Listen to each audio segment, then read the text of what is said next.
Hello student, SR classes में आपका स्वागत है। तो आज हम आपके लिए लेके आए हैं कवियों का जीवन परिचय कैसे लिखा जाता है, उसको हम आज ध्यान से समझेंगे। तो आइए शुरू करते हैं आज की क्लास। देखिए विद्यार्थियों, जीवन परिचय से तात्पर्य है कि हम कवि के बारे में कितना जानते हैं, उनके बारे में कितने अपन को नॉलेज है, उन चीज़ों को अपन को यहाँ पर समझना है। तो शुरू करते हैं। सबसे पहले आपको कवि का जन्म लिखना है। उनका जन्म कब, कहाँ, सन, वो सब आपको लिखना है। उसके बाद आपको उनके पिता का नाम लिखना है। पिता जो भी आपको उनके बारे में डिटेल अवेलेबल है। उसके बाद आपको उसके माता का नाम लिखना है। देखिए विद्यार्थियों, जीवन परिचय में अपन को जितनी डिटेल अपन को याद है वो सारी स्टेप बाय स्टेप लिखते हुए आगे चलना है। तो सबसे पहले अपना जन्म हो गया, फिर उनके बारे में उनके पिता का नाम हो गया, माता का नाम हो गया। फिर यदि आप उसके और भी जैसे पत्नी या गुरु का नाम यदि आपको याद हो तो उसको भी अपन इसमें लिख सकते हैं। और उनके जैसे बचपन का नाम यदि अपन को याद है वो भी हम इसके अंतर्गत नोट कर सकते हैं। फिर इसके अलावा अपन को उनकी रचनाएं लिखनी है, प्रमुख रचनाएं।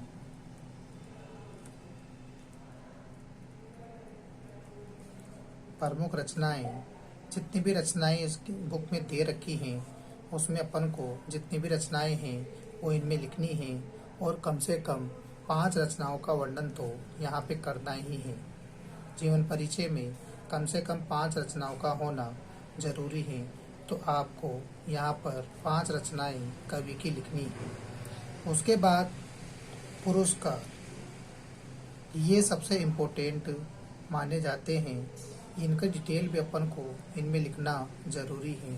पुरस्कार जो भी आपको याद हो, बुक में दे रखे हों, जीवन परिचय में दे रखे हों, वो अपन को यहाँ पर नोट करने हैं।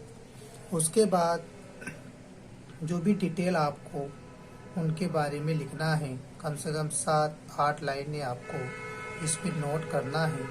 जितनी डिटेल आप जानते हो, कितनी नॉलेज आपको है, वो आपको यहाँ पर लिखना है।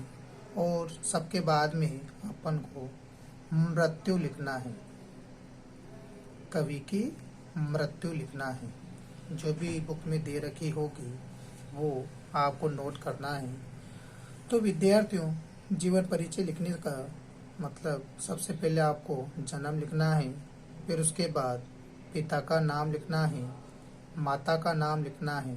फिर यदि आप उनकी पत्नी या गुरु को जानते हो या आपको उनका नाम याद हो तो उनको आपको लिखना है।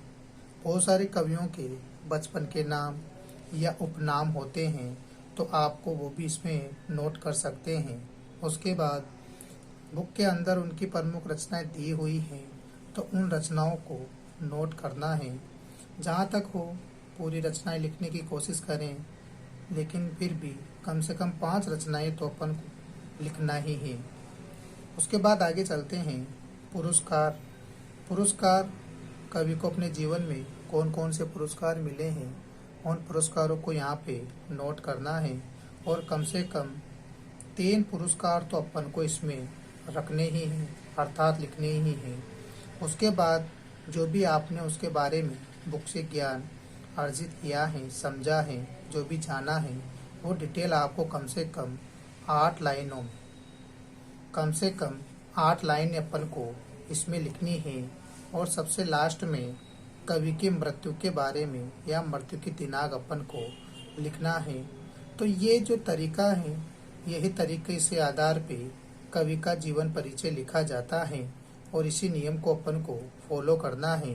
इसी के आधार पर सभी कवियों का जीवन परिचय लिखना है। तो ये था विद्यार्थियों आज के वीडियो का टॉपिक। धन्यवाद, थैंक यू।